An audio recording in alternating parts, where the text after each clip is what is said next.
Hello friends, welcome to my YouTube channel study with VS में मैं हूं Vinod Kumar Gupta.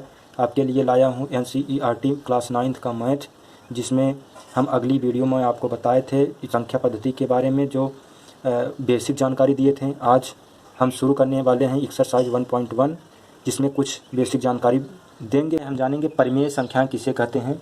Rational numbers वे संख्याएँ जिन्हें p/q के रूप में लिखा जा सकता है, जहाँ p तथा q पूर्णांक हैं एवं q इज नॉट जीरो परिमेय संख्याएं कहलाती हैं। अर्थात p/q के रूप में लिखी जाने वाली सभी संख्याएं परिमेय संख्या कहलाती हैं। जैसे 3/4 ये हमारी परिमेय संख्या, जो कि परिमेय संख्याएं हैं, ये p/q के रूप में लिखी जा सकती हैं। p/q के रूप में जो ये भी लिखी जा सकती हैं, ये भी लिखी जा सकती हैं, ये भी लिखी गई हैं। इसका अगर कुछ ना हो तो इसका हर एक मान लेते हैं जो कि p/q के रूप में लिखा गया है। और जीरो में भी देख लेते हैं, इसमें भी कुछ नहीं है तो इसका हर एक मान लेते हैं। तो ये भी हमारा p/q के रूप में लिखा गया है। तो कि p/q के रूप में ये भी पूर्णांक संख्या होना चाहिए, पूर्णांक, और q भी पूर्णांक होना चाहिए। जो कि पूर्णांक संख्याएं हमने आपको बताया था,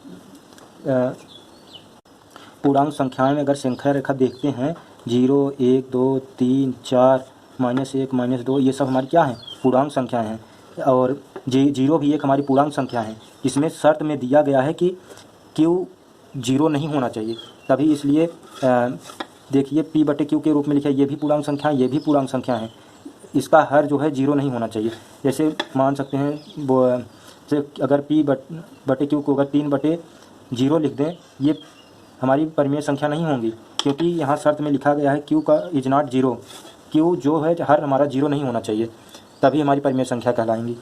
अब चलते हैं अपरिमेय संख्याएं। अपरिमेय संख्याएं इरेशनल नंबर्स वे संख्याएं जिन्हें p/q के रूप में नहीं लिखा जा सकता, उसे अपरिमेय संख्या कहते हैं। जैसे इसे हम p/q के रूप में नहीं लिख सकते। √14, √6, √2, √5 पाई। तो आप लोग बोलेंगे कि क्या √4 भी अपरिमेय संख्या हैं, या √16 ये भी अपरिमेय संख्या है? तो ये नहीं, ये अपरिमेय संख्या नहीं है, क्योंकि ये जिस संख्या का वर्गमूल निकल जाए वो परिमेय संख्या होती हैं। जैसे इसका वर्गमूल हम निकालेंगे तो 4 चौक 16, तो 4 का वर्ग कर √16 का वर्गमूल 4 होता है, इसलिए ये परिमेय संख्या, ये p/q के रूप में लिख सकते हैं। क्योंकि 4 के नीचे कुछ भी नहीं है तो उसको एक लिख सकते हैं, तो ये p/q के रूप में लिखा जा सकता है। और जैसे 2 भी √4 भी p/q के रूप में लिखा जा सकता है। इसको तोड़ेंगे तो √4 को तोड़ेंगे तो इसको अंदर 2 × 2 लिखेंगे, तो इसका एक जोड़ा बाहर निकाल देंगे, 2 हो जाएगा। तो इस √4 का वर्गमूल 2 होता है, इसलिए ये भी p/q के रूप में लिखा जा सकता है। ये भी परिमेय संख्या, अपरिमेय संख्या नहीं है। अब जानेंगे वास्तविक संख्याएं, रियल नंबर किसे कहते हैं। सभी परिमेय तथा अपरिमेय संख्याएं वास्तविक संख्याएं कहलाती हैं।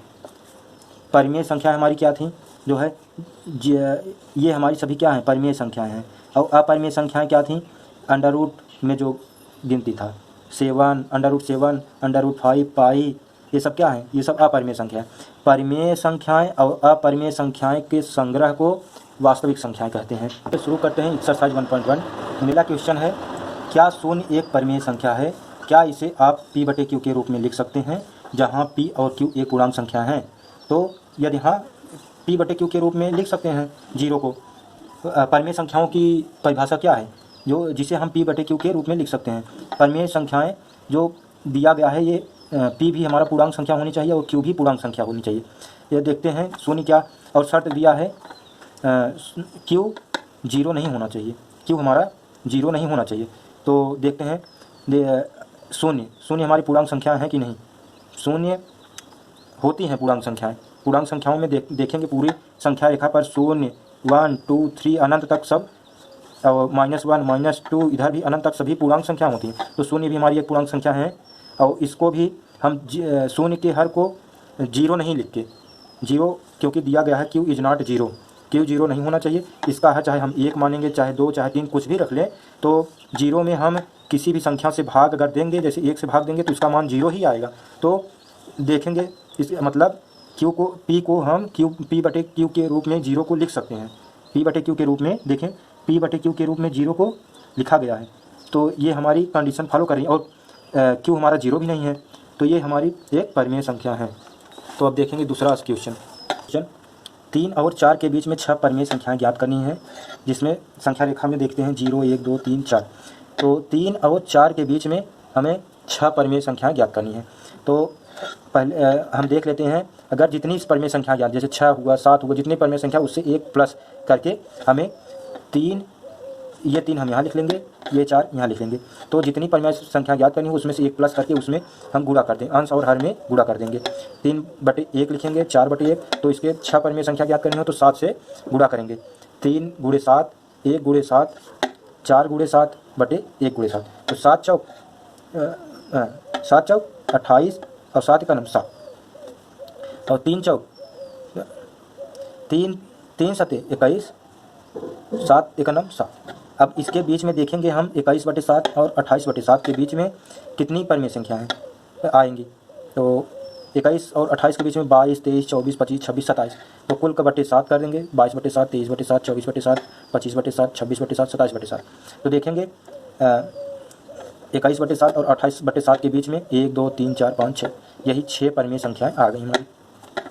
यही हमारा आंसर हो जाएगा। अब ऐसे ही ज्ञात करेंगे तीसरा क्वेश्चन। 3/5 और 4/5 के बीच में 5 परिमेय संख्याएं ज्ञात करनी है। अब इसमें 5 परिमेय संख्याएं ज्ञात करनी है, तो इसमें हम क्या करेंगे, 1 + 6 से गुणा करेंगे। तो 3/5 में 6 से अंश में भी गुणा करेंगे और हर में भी गुणा करेंगे। और यहाँ 4/5 में 6 से गुणा करेंगे, इसमें भी 6 से गुणा करेंगे। अब देखेंगे 6 × 18, 5 × 30, और यहाँ भी 6 × 24, 6 × 30। अब देख 18/30 और 24/30 के बीच में कितनी परिमेय संख्याएं होंगी। ये 18 19 20 21 22 23। अब कुल का बटे 30, 19/30 20/30 21/30 22/30 23/30 लिख लेंगे। तो देखते हैं अब 18/30 और 24/30 के बीच में 19/30 20/30 21/30 22/30 23/30 आ रहा है। तो कितनी परिमेय संख्या ज्ञात करनी थी, 5 परिमेय संख्या, 1 2 3 4 5 हो गई। अगर इसको हम और सरल करना चाहें तो कर सकते हैं, अगर तो नहीं तो इतना रहने दो। और सरल करना चाहें तो जैसे 19/30 को नहीं कटेगा तो 19/30 ऐसे लिखेंगे। उसके बाद इसको 0 0 काट के 2/3 इसमें रहेगा, और 3 7 21 3 दाम 30 कटेंगे तो यहाँ 60/10 आ जाएगा। और यहाँ 2 से काटेंगे, 2 11 में 22, 2 15 में 30, तो 11/15 आ जाएगा। तो यहाँ 23/30 नहीं कटेगा, तो 23/30 ऐसे रहेगा। तो इसको सरल करने के बाद यही हमारा आंसर आ गया। ये हमारी 3/5 और 4/5 के बीच में यही इतनी सब परिमेय संख्या है, 5 परिमेय संख्याएं ज्ञात हो गई। अब देखें चौथा क्वेश्चन। नीचे दिए गए कथन सत्य हैं या असत्य, कारण के साथ अपने उत्तर दीजिए। इसमें देखेंगे सत्य और असत्य बताना है। प्रत्येक प्राकृत संख्या एक पूर्ण संख्या होती है। प्रत्येक प्राकृत संख्या एक पूर्ण संख्या होती है। प्राकृत संख्या हमारी क्या होती हैं, 1 2 3 4 5 6 अनंत तक। ये सब हमारी यहाँ से 1 से लेकर अनंत तक की संख्या हमारी प्राकृत संख्या होती हैं। और पूर्ण संख्या क्या होती हैं, पूर्ण संख्याएं 0 से लेकर अनंत तक की संख्याएं, 0 से लेकर अनंत तक की संख्या पूर्ण संख्या होती हैं। इसलिए क्या कहा गया है, प्रत्येक प्राकृत संख्या एक पूर्ण संख्या। हाँ, क्योंकि प्रत्येक प्राकृत संख्या इतनी है और पूर्ण संख्या हमारी 0 भी है उसमें शामिल, तो पूर्ण संख्या के अंदर प्राकृत संख्या आ जाती है। इसलिए प्रत्येक प्राकृत संख्या एक पूर्ण संख्या होती है। यस, इसको आंसर लिख दें। यस, हाँ सही है। अब देखेंगे अब दूसरा, प्रत्येक पूर्णांक एक पूर्ण संख्या होती हैं। देखेंगे पहले पूर्णांक, प्रत्येक पूर्णांक। तो पूर्णांक संख्या किसे कहते हैं, पूर्णांक हमारी क्या संख्या होती हैं, 0 1 2 3 अनंत तक, और इधर भी -1 -2 -3 अनंत तक। ये सब हमारी क्या है, पूर्णांक संख्या है। तो बोल रहा है प्रत्येक पूर्णांक संख्या एक पूर्ण संख्या होती है। नहीं, क्योंकि पूर्ण संख्या कितने कहाँ तक होता है, 0 1 2 3 से अनंत तक। ये सब क्या है, हमारी पूर्ण संख्या है। तो कहाँ से हो पाएंगी, तो जो कि प्रत्येक पूर्णांक हमारी पूरा होती हैं। तो पूर्णांक हमारा ज़्यादा है, पूर्ण संख्या कम होती हैं। तो ये सही नहीं है, इसको हम रॉन्ग बोलेंगे, ये गलत है। तो क्योंकि पूर्णांक संख्या हमारी इतनी होती हैं, ये सब पूर्ण संख्याएं 0 1 2 3 यहाँ से शुरू होती है। तो प्रत्येक पूर्णांक एक पूर्ण संख्या नहीं होती हैं, यहाँ नो लिख देंगे। अब देखेंगे तीसरा क्वेश्चन, प्रत्येक परिमेय संख्या एक पूर्ण संख्या होती है। नहीं होती, क्योंकि हमारी परिमेय संख्या क्या होती है जो P/Q के रूप में लिखा जा सकता है, जैसे 3/4, 2/2, ये सब क्या है हमारी 2/4, 3/2, ये सब क्या है परिमेय संख्या है। तो और पूर्ण संख्या हमारी क्या होती हैं पूर्ण संख्या हमारी 0, 1, 2, 3, 4, ये सब हमारी क्या है पूर्ण संख्या है। तो और पूर्णांक परिमेय संख्या तो जो P/Q के रूप में लिखी जा सकती हैं। तो अगर इसको हम जैसे काटेंगे 2 1 2 और पॉइंट बढ़ाएंगे 0 होगा 2 5 10, तो यहाँ 1.5 आ गया। लेकिन इसमें पूर्ण संख्याओं में पॉइंट नहीं लेंगे, सिर्फ डायरेक्ट 1 2 3 4 5 6 इससे पढ़ेंगे, तो हमारी ये गलत हो जाएगी।